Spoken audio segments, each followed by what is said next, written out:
audio jungle.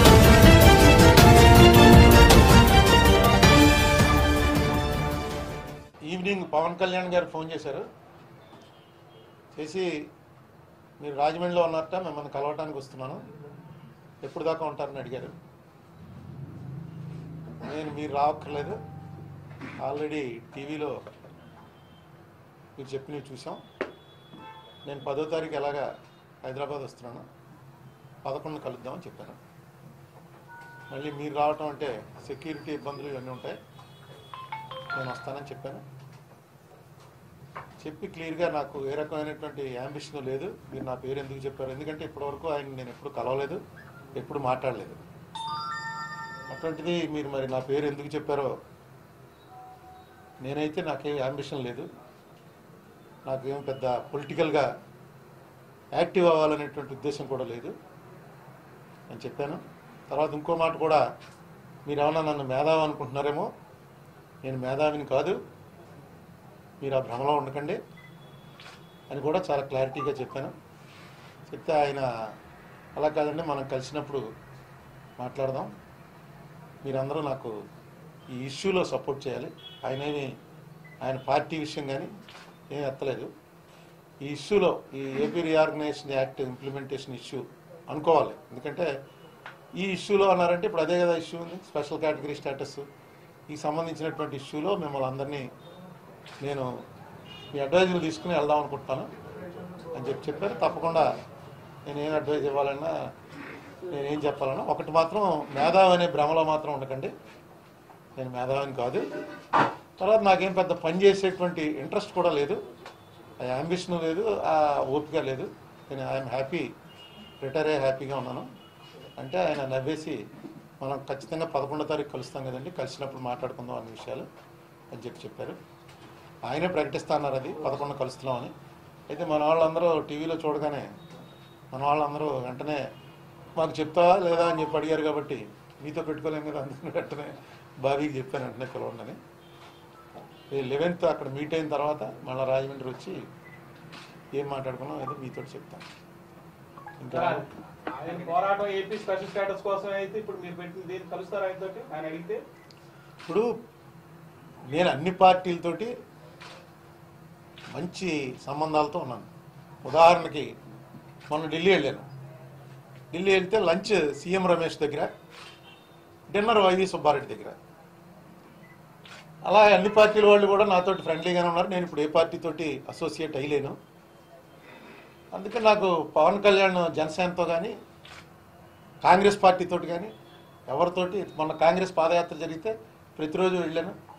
నేను వాళ్ళతో కలిసి నడవలేదు కానీ వెళ్ళాను. అందులో రామచంద్రరావు గారు కానీ ముఖ్యులతో మాట్లాడాం. నాకు అందరితోటి స్నేహ సంబంధాలే ఉన్నాయి తప్ప ఎవరితోటి కూడా వ్యక్తిగతంగా కానీ సంస్థాపరంగా కానీ వ్యతిరేకతలు లేవు. పవన్ కళ్యాణ్ డెఫినెట్గా సెలబ్రిటీ, ఒక సెలబ్రిటీ అయినటువంటి మనిషి, ఒక పార్టీని స్థాపించినటువంటి వ్యక్తి. అరుణ్ కుమార్ తోటి కన్సల్ట్ చేస్తాను అని అంటే నిజంగా నేను ఐఎమ్ ఆనర్డ్. మాకు ఏ పరిచయం లేనప్పటికీ కూడా నా పేరు ఆయన తీసుకున్నాడంటే ఎస్ ఐఎమ్ ఆనర్డ్. ఆ మాట ఆయనకి కూడా చెప్పాను. డెఫినెట్గా నేను పని అంటే ఇప్పుడు రాజకీయాల్లో యాక్టివ్ అయ్యేటువంటి ఉద్దేశం నాకు లేదన్నది కూడా క్లారిటీగా ఆయనకి చెప్పాను. ఆయన కూడా రాజకీయాల గురించి కాదండి, దీన్ని ఎలా సాధించాలన్న దాని మీద మీ అడ్వైస్ తీసుకున్నానంటే తప్పకుండా 11 కలుద్దామని చెప్పాను.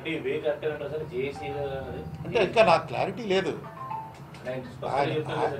అవును, జేఏసీ ఏర్పాటు అంటే జేఏసీ ఎప్పుడు ఏర్పాటు చేస్తారంటే ఒక ఇష్యూ ఉన్నప్పుడు. ఏ ఇష్యూ మీద ఏర్పాటు చేయాలనుకుంటున్నారు అంటే ఇప్పుడు ఏమవుతుందంటే ఎలక్షన్ ఇయర్, ఇప్పుడు వెంటనే బీజేపీ వాళ్ళు కూడా రేపు ఎలక్షన్లో నెగ్గితే ఇచ్చేస్తాం స్పెషల్ కేటగిరీ స్టేటస్ అంటారు, కాంగ్రెస్ ఇచ్చేసామంటారు, అందరూ ఇచ్చేసామంటారు, మళ్ళీ ఆ తర్వాత చేయరు. ఎందుకంటే దీని చాలా బ్రాడ్గా ఉంది. ఇది ఏంటి, ఏ రకమైన పోరాటం చేయాలి, ఎవరితో పోరాటం చేయాలి? ఏపీ రీఆర్గనైజేషన్ యాక్ట్ గురించి పోరాటం చేయడం వేరు, యాక్ట్ ఇంప్లిమెంటేషన్ కోసం పోరాటం చేయవలసిన పరిస్థితి వచ్చింది. ఇది ఎప్పుడు నేను చూడలే.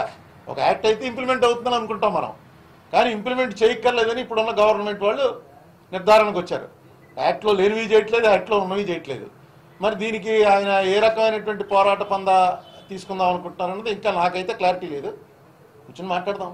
మాట్లాడిన తర్వాత అంటే జయప్రకాష్ నారాయణ గారు మీరు కొంతమందితో కలిపి జేఏసీ నేను ఇప్పుడే వస్తూ చూశాను, సిపిఐ రామకృష్ణ గారితో మాట్లాడారట, బంద్కి మద్దతు ప్రకటించారట.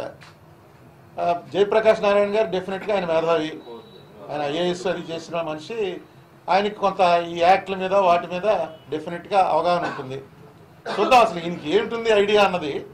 పవన్ కళ్యాణ్ ఐడియా ఏంటో మనకు తెలిసి అది పంచుకున్న తర్వాత మనం దాని మీద వ్యాఖ్యానించగలం. కానీ ఆయన ఐడియా దీని గురించి, ఆయన స్పెషల్ కేటగిరీ స్టేటస్ గురించి కానీ యాక్ట్ గురించి కానీ 4-5 మీటింగుల్లో మాట్లాడారు. కాబట్టి రేపు ఏం మాట్లాడతారో చూద్దాం. అంటే వాస్తవంగా 4 సంవత్సరాల నుంచి మీరు ఉన్న విషయాలన్నీ చెప్తూ వస్తున్నారు, అవే జరుగుతూ వస్తున్నాయి.